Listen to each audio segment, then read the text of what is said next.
بسم اللہ الرحمن الرحیم۔ آج ہم پارہ نمبر 28 کے مضامین کا خلاصہ دیکھیں گے۔ سورہ مجادلہ۔ سورہ مجادلہ مدنی ہے۔ اس میں 22 آیات اور 3 رکوع ہیں۔ اس صورت میں عام مدنی صورتوں کی طرح شرعی احکام کا بیان ہے اور منافقین کا تذکرہ کیا گیا ہے۔ اس صورت کی ابتدا میں حضرت خولہ بنت ثعلب رضی اللہ عنہا کے واقعہ کی طرف اشارہ ہے، جو اپنے شوہر حضرت اوس بن صامت رضی اللہ عنہ کی شکایت لے کر آئی تھی، جنہوں نے اسے اظہار کر لیا تھا، اور شکایت کا انداز ایسا تھا کہ گویا وہ جھگڑ رہی ہیں، اس لیے انہیں مجادلہ یعنی جھگڑا کرنے والی کہا گیا۔ اس صورت کا نام بھی اس واقعہ کے پس منظر مجادلہ قرار پایا۔ زمانہ جاہلیت میں زہار اپنی بیوی کو ماں کی طرح حرام قرار دینا تھا، یعنی طلاق کے حکم میں تھا، اور اس کی وجہ سے بیوی چھوڑ پر ہمیشہ کے لیے حرام ہو جاتی تھی۔ قرآن نے اس حرمت کی ایک حد مقرر کر دی جو کہ کفارہ دینے سے ختم ہو جاتی ہے۔ سورہ مجادلہ کے دوسرے مضامین درج ذیل ہیں۔ یہ صورت سرگوشی کا حکم بیان کرتی ہے، یعنی اگر دو یا زیادہ شخص دوسرے لوگوں کے سامنے ایک دوسرے کے کان میں بات چیت شروع کر دیں تو اس کا کیا حکم ہے۔ یہاں حدیث کا تعلق ہے تو 3 افراد کی صورت میں 2 کی سرگوشی کو آداب مجلس کے خلاف قرار دیا ہے، کیونکہ ایسا کرنے سے تیسرے کے دل میں بدگمانی آ سکتی ہے۔ نمبر 2، اجتماعی آداب میں سے مجلس کا ادب یہ بیان کیا گیا ہے کہ جب تمہیں مجلس میں وسعت پیدا کرنے کے لیے کہا جائے تو وسعت پیدا کر دیا کرو، اور اگر تمہیں مجلس سے اٹھ جانے کے لیے کہا جائے تو اٹھ جایا کرو۔ یہ حکم صرف نبی کریم صلی اللہ علیہ وسلم کی مجلس کے ساتھ خاص نہیں بلکہ ہر باوقار مجلس کے لیے ہے جو دین کے کسی بھی شعبہ کے سلسلے میں منعقد ہوئی، لیکن یہ کوئی فرض اور واجب نہیں بلکہ صرف مستحب ہے۔ جو شخص پہلے سے مسجد میں یا کسی اور مجلس میں بیٹھا ہو وہ اس جگہ بیٹھنے کا زیادہ حقدار ہوتا ہے، البتہ اسے چاہیے کہ اگر ممکن ہو تو بعد میں آنے والے مسلمان بھائی کے لیے وسعت پیدا کرے۔ یہ اس صورت منافقوں کو تذکرہ کرتی ہے جو یہود سے دوستی بھی کرتے تھے اور اپنے مومن ہونے پر قسمیں بھی کھاتے تھے۔ ان کے بڑے بڑے دعوے کے باوجود اللہ تعالیٰ نے انہیں حزب الشیاطین قرار دیا ہے، جو کسی صورت میں بھی اللہ اور اس کے رسول کے دشمنوں کے دوستی نہیں رکھتے، خواہ وہ ان کے ماں باپ، بیٹے، بھائی اور قبیلے والے ہی کیوں نہ ہوں۔ ان سعادت مندوں کے لیے اللہ نے 4 نعمتوں کا اعلان فرمایا ہے۔ پہلی یہ کہ اللہ نے ان کے دلوں میں ایمان کو جما دیا ہے، دوسری یہ کہ ان کی غیبی مدد کی جائے گی، تیسری یہ کہ انہیں جنت میں داخل کیا جائے گا، چوتھی یہ کہ اللہ ان سے راضی ہو گیا ہے، وہ بھی اللہ کی نعمتوں پر راضی ہو جائیں۔ سورہ حشر۔ سورہ حشر مدنی ہے۔ اس میں 24 آیات اور 3 رکوع ہیں۔ اس صورت کے ہم مضامین درج ذیل ہیں۔ ابتدا میں بتا دیا گیا کہ کائنات کی ہر چیز اللہ کی تسبیح و تقدیس اور حمد و ثنا بیان کرتی ہے، اس کی وحدانیت اور قدرت و جلال کی گواہی دیتی ہے۔ پھر یہ صورت قدرت الہیہ کے بعض آثار اور زندہ دلائل کا تذکرہ کرتی ہے، جن میں سے ایک یہ بھی ہے کہ یہود جو کہ عرصہ دراز سے یثرب میں قیام پذیر تھے، انہوں نے اپنی حفاظت کے لیے بڑے مضبوط قلعے تعمیر کر رکھے تھے۔ معاشی وسائل پوری طرح ان کے قبضے میں تھے۔ یثرب والوں کو انہوں نے سودی قرضے کی سنہری زنجیروں میں جکڑا رکھا تھا۔ ان کا خیال یہ تھا کہ ہمیں یہاں سے نہیں نکال سکتے، لیکن ان کے اپنے ہی کرتوتوں کی وجہ سے ان پر اللہ کا عذاب آ کر رہا اور انہیں دوبارہ حشر کا سامنا کرنا پڑا۔ حشر اول میں انہیں مدینہ منورہ سے شام کی طرف دھکیل دیا گیا، اور حشر ثانی میں حضرت عمر رضی اللہ عنہ نے انہیں خیبر سے شام کی طرف چلے جانے پر مجبور کر دیا۔ یہود کا مدینہ اور خیبر سے نکل جانا ایک ایسا واقعہ تھا کہ یہود تو کیا خود مسلمانوں کے لیے قطعی طور پر غیر متوقع تھا۔ ان کے معاشی خوشحالی اور دفاعی انتظامات اور مضبوط جماعتی نظم کی وجہ سے کوئی سوچ بھی نہیں سکتا تھا کہ انہیں بسود ذلت اور خواری مدینہ منورہ اور خیبر سے نکلنا پڑے گا، لیکن اللہ نے جب انہیں ان کے شکنی تکذیب و انکار، تکبر اور سرکشی کی وجہ سے نکالنے کا فیصلہ کر لیا تو ظاہری اسباب ان کے سامنے کسی کام نہ آئے اور اللہ کا فیصلہ وقوع پذیر ہو کر رہا۔ جب یہود کے قبیلہ بنو نذیر کو مدینہ منورہ سے نکال دیا گیا تو بہت سارا مال غنیمت مسلمانوں کے قبضہ میں آ گیا۔ جو مال غنیمت قطع اطلاع کے بغیر ہاتھ آ جائے اسے اصطلاح میں مال فی کہتے ہیں۔ اس مال فی کے بارے میں حکم دیا گیا کہ اس میں مجاہدین میں سے کسی کا حق نہیں بلکہ اس کی تقسیم کا اختیار اللہ کے نبی کو ہے۔ اسے فقراء، ضعفاء، مساکین، حاجت مندوں اور قرابت داروں میں تقسیم کریں گے۔ یہاں اگرچہ مسئلہ تو مال فی کی تقسیم کا بیان ہو رہا ہے، لیکن اس کے ضمن میں اسلامی اقتصادیات کا ایک اہم فلسفہ بھی بیان کر دیا گیا ہے، وہ یہ کہ اسلام یہ نہیں چاہتا کہ دولت چند اغنیاء کے ہاتھ میں گردش کرتی رہے، بلکہ اسلام اس کا اس طریقے سے پھیلاؤ چاہتا ہے کہ سوسائٹی کا کوئی فرد اور کوئی طبقہ بھی محروم نہ رہے۔ زکوٰۃ، صدقات، میراث اور خمس وغیرہ کی تقسیم میں یہی فکر کار فرما ہے۔ اقتصادیات کے اس عظیم قاعدہ کے علاوہ قانون سازی کی منبع اور مصدر کی بھی وضاحت کر دی گئی، اور وہ یہ کہ جو چیز تم کو پیغمبر دیں وہ لے لو، جسے منع کریں اسے باز رہو۔ وہ تمام قوانین اور مسائل و حکام جو رسول اکرم صلی اللہ علیہ وسلم اللہ کی طرف سے لے کر آئے ان کی اتباع واجب ہے، خود وہ قرآن کی صورت میں ہو یا سنت صحیحہ کی صورت میں۔ کتاب و سنت کو نظر انداز کرتے ہوئے کسی قسم کی قانون سازی جائز نہیں۔ سورہ حشر جہاں ایک طرف اللہ کی رضا کو ہر چیز پر ترجیح دینے والے مہاجرین اور انصار ان کی اتباع کرنے والے قیامت تک کے مسلمانوں کی تعریف کرتی ہے، اسی طرح منافقوں کی مذمت بھی کرتی ہے جو یہود کو برے وقت میں اپنے تعاون کا یقین دلاتے رہتے تھے۔ اللہ تعالیٰ فرماتے ہیں ان دونوں گروہوں یعنی یہود اور منافقین کا انجام یہ ہوگا کہ دونوں دوزخ میں داخل ہوں گے، اس میں ہمیشہ رہیں گے اور ظالموں کی یہی سزا ہے۔ سورہ حشر کے آخری رکوع میں ایمان والوں کو اللہ سے ڈرنے کا حکم ہے۔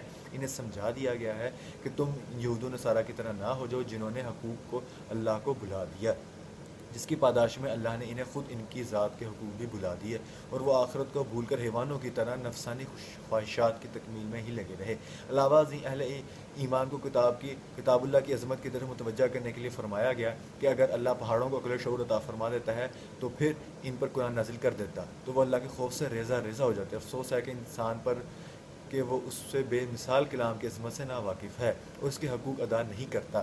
سورۃ کے اختتام پر اسماء الحسنیٰ کے ضمن میں اللہ کی عظمت اور کبریائی بیان کیے، اور آخر میں وہی الفاظ ہیں جن سے اس سورت کا آغاز ہوا تھا، یعنی جتنی چیزیں آسمان اور زمین میں ہیں سب اس کی تسبیح بیان کرتی ہیں اور وہ غالب حکمت والا ہے۔ سورہ ممتحنہ مدنی ہے، اس میں 13 آیات اور 2 رکوع ہیں۔ اس سورت کا ابتدائی حصہ حضرت حاتب بن ابی کے بارے میں نازل ہوا جنہوں نے مشرکین مکہ کو ممنون احسان کرنے کے لیے خفیہ طریقے سے مکہ کی طرف حضور صلی اللہ علیہ وسلم کی روانگی کی اطلاع دینے کی کوشش کی تھی۔ وہ بدری اور مخلص ثابت تھے، مگر ان سے ایک ایسی حرکت ہو گئی جو اللہ اور اس کے رسول کو پسند نہ تھی۔ بعد میں انہیں اس پر سخت ندامت ہوئی، انہوں نے صدقے دل سے توبہ کی جو قبول کر لی گئی۔ اس پس منظر میں آیات نازل ہوئیں جن میں ایمان والوں کو اللہ نے حکم دیا کفار جو کہ میرے دشمن بھی ہیں اور تمہارے بھی ہیں انہیں دوست نہ بناؤ، یہ وہ سنگ دل لوگ ہیں جنہوں نے مکہ کی سرزمین ایمان والوں پر تنگ کر دی تھی اور انہیں وہاں سے ہجرت کرنے پر مجبور کر دیا۔ آج بھی ان کے دلوں میں آتش غضب بھڑک رہی ہے اور انہیں مسلمانوں کو دکھ دینے اور نقصان پہنچانے کا جو بھی موقع ہاتھ آتا ہے اسے ضائع نہیں جانے دیتے، خواہ وہ موقع ہاتھ چلانے کا ہو یا زبان چلانے کا۔ یہ رشتے ناتے جنہیں تم بڑی چیز سمجھتے ہو، قبول ایمان کے باوجود ان کے مفادات کا خیال رکھتے ہو، یہ قیامت کے دن تمہیں کچھ بھی فائدہ نہ دیں گے۔ وہاں باپ بیٹے اور بھائی بھائی کے درمیان جدائی کر دی جائے گی۔ جب رشتوں کا یہ حال ہے تو ان کی خاطر اللہ اور اس کے رسول کے ساتھ خیانت کرنا اور جماعت اسلامیہ کے رازوں کا افشاں کرنا کوئی دانشمندی نہیں۔ اسی سوچ کی تائید و تقویت کے لیے حضرت ابراہیم علیہ السلام کا قصہ بیان کیا گیا جنہوں نے اللہ کے لیے اپنی مشرک قوم سے برات کا اعلان کر دیا تھا۔ ان کے نام لوگوں پر بھی لازم ہے کہ وہ کسی سے محبت کریں تو صرف اللہ کے لیے اور دوری اختیار کریں تو صرف اللہ کے لیے۔ جب اللہ تعالیٰ نے مسلمانوں کو کفار سے مقاطعہ کا حکم دیا تو انہوں نے اس کی تعمیل میں دیر نہ کی۔ باپ نے بیٹے سے اور بھائی نے بھائی سے تعلق ختم کر دیا، جو ان کے ایمانی دعووں کی سچائی بالکل واضح ہو کر سامنے آ گئی، لیکن خونی رشتے اور وطن ایسی چیزیں ہیں کہ ان کی طرف میلان اور ان کی محبت اللہ تعالیٰ نے انسان کی فطرت میں رکھی ہے۔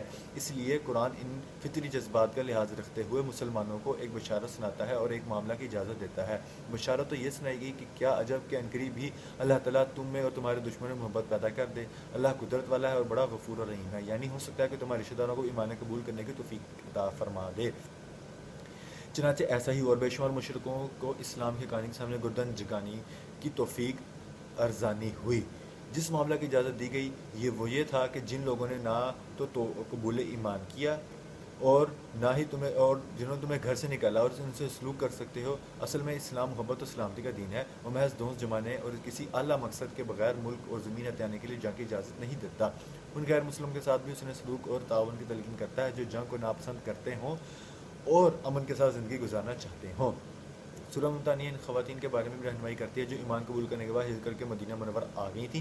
ان کے بارے میں حکم دیا گیا کہ ان کا امتحان لے لو اور انہیں اچھی طرح جانچ لو کہ آیا واقعی انہوں نے ان ایمان کی خاطر ہجرت کی ہے۔ اگر تمہیں ان کے ایمان پر اطمینان ہو جائے تو پھر انہیں کفار کی طرف واپس نہ کرو۔ مفسرین لکھتے ہیں کہ یہ حکم اس وقت نازل ہوا جب حضور صلی اللہ علیہ وسلم کے سخت ترین دشمن عقبہ بن ابی معیط کی بیٹی کلثوم رضی اللہ عنہا ہجرت فرما کر مدینہ منورہ آ گئیں اور ان کا والد معاہدہ حدیبیہ کے پیش نظر انہیں واپس لانے کے لیے مدینہ پہنچا تو حضور صلی اللہ علیہ وسلم نے اسے یہ کہہ کر خالی ہاتھ واپس لوٹا دیا کہ ہمارا معاہدہ صرف ایمان لانے والے مردوں کے بارے میں تھا، خواتین کے بارے میں نہیں تھا۔ اس صورت کی آخری آیت میں دوبارہ تاکید کی گئی ہے، اے مسلمانوں تم اس قوم سے دوستی نہ رکھو جن پر اللہ کا غضب نازل ہو چکا ہے، جو آخرت سے اس طرح مایوس ہیں جیسے کہ قبر والوں سے کافر مایوس ہیں۔ سورہ صف مدنی ہے، اس میں 14 آیات اور 2 رکوع ہیں۔ اس صورت کا موضوع جہاد و قتال ہے۔ اللہ تعالیٰ کی تصویر تقدیس کرنے کے بعد مسلمانوں کو سختی سے تنبیہ کی گئی کہ وہ اپنے عہد کی پابندی کیا کریں اور جو کچھ زبان سے کہیں اسے کر کر بھی دکھائیں۔ پھر یہ صورت مسلمانوں کو جہاد کی ترغیب دیتے ہوئے امت اسلامیہ کی وحدت کا تحفظ اور دشمنوں کے مقابلے میں سیسا پلائی ہوئی دیوار کی طرح مضبوط اور متحد ہو کر کھڑے ہونے کی تلقین کرتی ہے۔ اس کے بعد بنی اسرائیل کا تذکرہ کرتی ہے جنہوں نے حضرت موسیٰ علیہ السلام کی اس وقت مخالفت کی جب آپ نے انہیں قوم عمالقہ کے ساتھ جہاد کا حکم دیا۔ حضرت عیسیٰ علیہ السلام نے انہیں اپنے بعد آنے والے نبی کی بشارت سنائی تھی اور اس کی اتباع کا حکم دیا تھا۔ بنی اسرائیل نے اس حکم کو اسے پشت ڈال دیا۔ یہ صورت بھی بشارت سناتی ہے کہ دین اسلام سارے ادیان پر غالب آ کر رہے گا۔ حجت اور دلیل کے میدان میں تو اسے اول روز ہی سے غلبہ حاصل ہے۔ مادی، سیاسی اور ظاہری اعتبار سے بھی وہ دن دور نہیں جب اسلام پوری دنیا پر غالب آئے گا۔ اگلی آیت میں سورت صف مسلمانوں کی ایسی تجارت کی دعوت دیتی ہے جس میں خسارہ کا کوئی امکان نہیں، کیونکہ اس تجارت کا دوسرا فریق وہ اللہ ہے جس کے ساتھ معاملہ کرنے والا کبھی نقصان میں نہیں رہتا۔ وہ تجارت ہے اللہ اور رسول پر ایمان اور اللہ کی رضا کے لیے مال و جان کے ساتھ جہاد، اور اس کا متوقع نفع ہے گناہوں کی مغفرت، جنت میں داخلہ، اللہ کی مدد اور دنیا کفر پر غلبہ۔ سورت کے اختتام پر اہل ایمان سے کہا گیا کہ تم اللہ کے دین کی دعوت اور مدد کے لیے ایسے کھڑے ہو جو جیسے حواری اپنے نبی حضرت عیسیٰ علیہ السلام کے ساتھ کھڑے ہوئے تھے۔ آپ دیکھ رہے ہیں کہ سورت کی ابتدا میں خاص باتیں کرنے کے، کھوکھلے نعرے لگانے سے منع کیا گیا ہے۔ اختتام پر دین الہی کی نصرت کے لیے کمر بستہ ہونے اور کچھ کر دکھانے کا حکم دیا گیا۔ یوں اس کی ابتدا اور انتہا میں پوری مناسبت پائی جاتی ہے۔ سورۃ جمعہ مدنی ہے، اس میں 11 آیات اور 2 رکوع ہیں۔ اس سورت کا محور جس پر پوری سورت گھومتی ہے اس بار امانت کو بیان کرنا ہے، جسے پہلے بنی اسرائیل کے کندھوں پر رکھا گیا لیکن وہ اس کا حق ادا نہ کر سکے، اور ان کی مثال اس گدھے کی سی ہوگی جس پر بڑی متبرک اور علمی کتابوں کا بوجھ لادا گیا ہو، لیکن اس بوجھ سے اس کی کمر جھکی جا رہی ہو، لیکن ان کتابوں میں جو علوم و معارف ہیں اور جواہر و اسرار ہیں ان سے وہ قطعاً بے خبر ہو، اور نہ ہی اس سے کچھ اسے فائدہ حاصل ہو رہا ہے۔ سورۃ جمعہ کا آغاز ہوتا ہے اس کی اللہ کی تسبیح و تحمید کے بیان سے۔ اس کے بعد رسول کریم صلی اللہ علیہ وسلم کے اوصاف اور بعثت کے مقاصد بیان کیے گئے ہیں، یعنی تلاوت کتاب، تزکیہ اور تعلیم کتاب، حکمت۔ پھر یہود کا تذکرہ ہے جس میں وحی آسمانی یعنی تورات کے احکام پر عمل نہ کرنے کی وجہ سے انہیں گدھے کے ساتھ تشبیہ دی گئی ہے، جسے مقدس کتابوں کا بوجھ لدا ہوا ہو، اور انہیں مباہلہ کی دعوت دی گئی ہے کہ اگر واقعی وہ اولیاء اللہ ہیں تو پھر وہ موت کی آرزو کریں، کیونکہ اولیاء اللہ کے لیے جہاں تو قید خانہ ہے اور آخرت میں ان کے لیے نعمت و فرحت اور خوش عیشی کے ہزاروں سامان ہیں۔ ساتھ ہی پیشگوئی بھی کر دی گئی کہ یہ موت کی آرزو کبھی بھی نہیں کریں گے، چنانچہ قرآن کی پیشگوئی ہر بار پوری ہو رہی ہے۔ سورت کا اختتام ہوتا ہے مومنوں پر نماز جمعہ کی فرضیت کے بیان سے۔ انہیں حکم دیا گیا ہے کہ اذان سنتے ہی ہر قسم کی تجارت اور خرید و فروخت چھوڑ دیا کرو اور اللہ کے ذکر کی طرف دور پڑا کرو، البتہ نماز سے فارغ ہونے کے بعد انہیں دوبارہ کسب معاش میں لگ جانے کی اجازت ہے۔ سورہ منافقون مدنی ہے، اس میں 11 آیات اور 2 رکوع ہیں۔ اس سورت میں منافقوں کے اخلاق، ان کے جھوٹ، ان کی دسیسیہ کاریاں، مسلمانوں کے لیے ان کے بغض و عناد اور ان کے ظاہر و باطن کے تضاد کو بیان کیا گیا ہے۔ یوں تو منافقین کا مکروہ چہرہ اور قابل نفرت اوصاف کئی دوسری صورتوں میں بھی دکھائے گئے ہیں، لیکن یہ صورت تو گویا صرف ان کی مذمت کے لیے مخصوص ہے۔ اس صورت کی ابتدا ہوتی ہے منافقین کی صفات کے بیان سے، جن میں سے نمایاں صرف جھوٹ، مکر، دھوکہ اور ظاہر و باطن کا تضاد تھا۔ ان کے دلوں میں کچھ تھا اور زبانوں پر کچھ۔ آگے بتا دیا گیا کہ منافق ظاہر کے اعتبار سے بڑے پرکشش محسوس ہوتے ہیں، جسمانی اعتبار سے بڑے باوقار، زبان میں فصاحت اور حلاوت، انہیں بات کرنے کا ڈھنگ خوب آتا ہے، لیکن اندر سے کھوکھلے ہیں، ڈرپوک اور بزدل اتنے ہیں کہ کہیں سے کوئی اونچی آواز کانے پڑ جائے تو پریشان ہو جاتے ہیں کہ ہماری موت آ گئی۔ سامنے آتے ہیں تو رسول اللہ صلی اللہ علیہ وسلم اور مسلمانوں کی تعریف کرتے نہیں تھکتے، لیکن پیٹھ پیچھے ایسی بدبودار باتیں کرتے ہیں کہ اللہ کی پناہ ہے۔ سورت کے اختتام پر مسلمانوں کو سمجھایا گیا کہ کہیں وہ بھی منافقوں کی طرح مال و اولاد میں مشغول ہو کر اللہ کے ذکر اور طاعت سے غافل نہ ہو جائیں۔ انہیں ترغیب دی گئی کہ موت آنے سے پہلے خرچ کر لیں، ورنہ موت آ جانے کے بعد سوائے حسر کے کچھ بھی باقی نہیں رہے گا۔ سورۃ تغابن مدنی ہے، اس میں 18 آیات اور 2 رکوع ہیں۔ یہ سورت اگرچہ مدنی ہے لیکن اس میں مکی صورتوں کا رنگ غالب ہے۔ اس سورت کی ابتدا میں یہ بتانے کے بعد کہ کائنات کی ہر چیز اللہ کی تسبیح و تقدیس کرتی ہے اور انسانوں کو 2 گروہوں میں تقسیم کیا گیا ہے، یعنی اللہ کی نعمتوں کا شکر کرنے والے اور کفران نعمت کرنے والے۔ پھر ان کے سامنے گزشتہ اقوام کا تذکرہ کیا گیا ہے جنہوں نے اللہ کی رسولوں کی تکذیب کی، اور اس تکذیب کی پاداش میں انہیں عذاب الہی کا مزہ چکھنا پڑا۔ یہ صورت ان مکذبین کا بھی تذکرہ کرتی ہے جو قیامت کے دن کو جھٹلاتے ہیں اور پھر قسم کھا کر یقین دلاتے ہیں قیامت آ کر رہے گی، خواہ کوئی اقرار کرے یا انکار کرے۔ موت کے بعد کے زندگی کا معاملہ برحق اور یقینی ہے۔ اس صورت میں قیامت کے دن کو یوم تغابن قرار دیا، یعنی نقصان اور خسارہ کا دن۔ قیامت کے دن کافر تو اپنے خسارے کو محسوس کرے گا ہی، مسلمان اور عابد و زاہد انسان بھی حسرت کرے گا کہ اے کاش میں نے جتنی عبادت اطاعت کی اس سے زیادہ کی ہوتی۔ اس صورت اہل ایمان کو اموال، اولاد اور ازدواج کی فتنہ سے ڈراتی ہے اور ان کے بارے میں محتاط ہو کر رہنے کی تلقین کرتی ہے۔ بسا اوقات انسان ان کی خاطر اپنی آخرت تباہ کر لیتا ہے، نہ حلال اور حرام کی پرواہ کرتا ہے اور نہ ہی دینی حقوق و فرائض کی ادائیگی کا اہتمام کرتا ہے۔ ان کی محبت ہی کی وجہ سے ہجرت اور جہاد سے محروم بھی رہتا ہے۔ سورت کے اختتام پر اہل ایمان کو اللہ سے ڈرنے اور اس کی راہ میں خرچ کرنے اور بخل سے بچنے کا حکم دیا گیا ہے۔ سورۃ طلاق۔ سورۃ طلاق مدنی ہے، اس میں 12 آیات اور 2 رکوع ہیں۔ مدنی صورتوں کے عمومی مزاج کی طرح اس صورت میں بھی بعض شرعی احکام کا بیان ہے، خصوصاً وہ احکام جو ازدواجی اور خاندانی زندگی سے تعلق رکھتے ہیں۔ طلاق کی اکثر اقسام اور ان پر مرتب ہونے والی عدت، نفقہ اور سکنا جیسے احکام اس صورت میں آ گئے ہیں۔ صورت کے ابتدا میں طلاق کا شرعی طریقہ بتا دیا گیا ہے۔ مسلمانوں کو حکم دیا گیا کہ اگر ازدواجی زندگی کو برقرار رکھنا مشکل ہو جائے تو طلاق کے علاوہ کوئی دوسرا راستے باقی نہ رہے تو بیوی کو ایک طلاق رجعی دے کر چھوڑ دیں۔ یہ طلاق ایسے طہر میں ہونی چاہیے جس میں بیوی کے ساتھ جماع نہ کیا ہو۔ طلاق دینے کے بعد اسے عدت ختم ہونے تک چھوڑ دیں، اسے طلاق کے سنی کہا جاتا ہے۔ یہ قعود و شعور شرائط اس بات کی نشاندہی کرتی ہے کہ اللہ کی نظر میں طلاق انتہائی قابل نفرت عمل ہے، اور بعض استثنائی صورتوں کے معاملہ درپیش نہ ہو تو شریعت میں طلاق کی اجازت کبھی نہ دی جاتی، کیونکہ طلاق کی وجہ سے خاندان کی بنیادوں میں دراڑیں پڑ جاتی ہیں، جبکہ اسلام خاندانی نظام کے استحکام پر زور دیتا ہے۔ اس کے بعد سورۃ طلاق وضاحت کے ساتھ مختلف قسم کی متعلقہ عورتوں کی عدت بتاتی ہے، یعنی یائس ایسی بوڑھی عورت جسے حیض نہ آتا ہو، صغیرہ وہ بچی جس کا نکاح بالغ ہونے سے پہلے ہی کر دیا گیا ہو، اور حاملہ جسے حالت حمل میں طلاق ہو جائے۔ عدت کے علاوہ نفقہ اور سکنا کے احکام بھی یہاں ذکر کیے گئے ہیں۔ ان شرعی احکام کو بیان کرتے ہوئے درمیان میں 4 بار تقویٰ کا ذکر آیا ہے۔ پہلے فرمایا گیا اللہ سے ڈرو جو کہ تمہارا رب ہے، اور پھر کہا گیا جو اللہ سے ڈرے گا اور اللہ کے لیے مشکلات سے نکلنے کا راستہ پیدا کر دے گا۔ تیسری بار یہ فرمایا گیا کہ جو اللہ سے ڈرے گا اللہ اس کے کام میں سہولت پیدا کر دے گا۔ چوتھی بار فرمایا گیا جو اللہ سے ڈرے گا وہ اس سے گناہ دور کر دے گا اور اسے اجر عظیم عطا کرے گا۔ اس سے اندازہ ہوتا ہے کہ اللہ کی نظر میں تقویٰ کی کیا اہمیت ہے، اور یہ قرآن کا اسلوب ہے کہ دوسری کتابوں کی قدر مختلف ہے۔ اور آخری آیت میں ارض و سما کی تخلیق میں قدرت الہیہ کی طرف اشارہ کیا گیا ہے۔ سورۃ تحریم۔ سورۃ تحریم مدنی ہے، اس میں 12 آیات اور 2 رکوع ہیں۔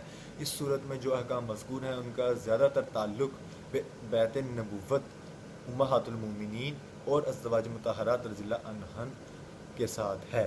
اس سورت کی پہلی آیت میں جس واقعے کی طرف اشارہ ہے اس کا تعلق خود حضور صلی اللہ علیہ وسلم کی ذات کے ساتھ ہے، جب آپ نے اپنی لونڈی ماریہ قبطیہ کو اپنے اوپر حرام کر لیا تھا۔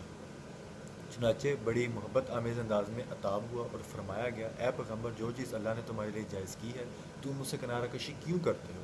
کیا اللہ سے اپنی بیویوں کی خود شنودی چاہتے ہو؟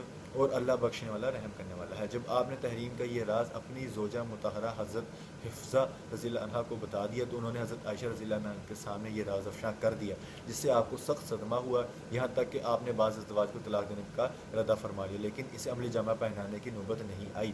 اللہ نے بھی تنبیہ کرتے ہوئے فرمایا اے پیغمبر اگر پیغمبر تم کو طلاق دے دیں تو تعجب نہیں کہ ان کا پروردگار تمہارے بدلے ان کو تم سے بہتر بیویاں دے دے۔ اس کے بعد یہ صورت ایمان والوں کو حکم دیتی ہے کہ اپنے آپ کو اپنے اہل عیال کو آتش جہنم سے بچاؤ، اور یہ کہ اللہ کے آگے صاف دل سے توبہ کرو۔ صورت کے اختتام پر 2 مثالیں بیان کی گئی ہیں۔ پہلی مثال کافرہ بیوی کی ہے جو مومن صالح کے نکاح میں تھی، اور دوسری مثال مومنہ بیوی کی ہے جو ایک بدترین کافر کے نکاح میں تھی۔